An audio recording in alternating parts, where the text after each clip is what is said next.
गणेश जयंती. गणेश जयंती श्री गणेशाचा जन्मोत्सव.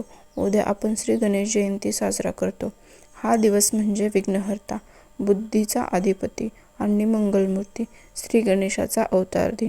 श्री गणेश हे पार्वती मातेचे पुत्र आणि भगवान शंकराचे मानस पुत्र मानले जातात. श्री गणेशाचा जन्म कसा झाला? पार्वती मातेने आपल्या अंगावरील उटण्यापासून एक बालक निर्माण केले आणि त्याला प्राण दिले. त्या बालकाला त्यांनी आपल्या द्वारावर पहारा द्यायला सांगितले. शंकर भगवान आले असता त्या बालकाचे त्यांना आत जाण्यापासून रोखले. रागात येऊन शंकरांनी त्या बालकाचे मस्तक छेदले. पार्वती मातेच्या शोकामुळे देवांनी उत्तर दिशेला जो पहिला प्राणी मिळेल त्याचे मस्तक आणले. ते होते हत्तीचे. त्या हत्तीचे मस्तक त्या बालकाच्या धडावर बसवले आणि तो झाला गजानन. श्री गणेश.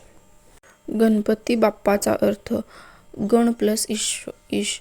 गणाचा अधिपती म्हणजे गणेश. ते बुद्धी, विवेक, संयम आणि शुभतेचा प्रतीक आहे. गणेशाची प्रत्येक गोष्ट काहीतरी शिकवते. मोठे कान ऐकायला शिका, छोटे कान लक्ष केंद्रित ठेवा, मोठे डोके मोठ्या विचारांचा संयम ठेवा, उंदीर इच्छा नियंत्रण ठेवा, मोदक मेहनतीचे गोड फळ.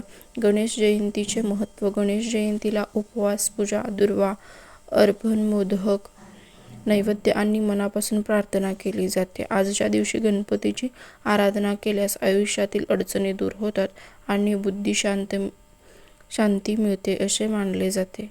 आजचा संदेश.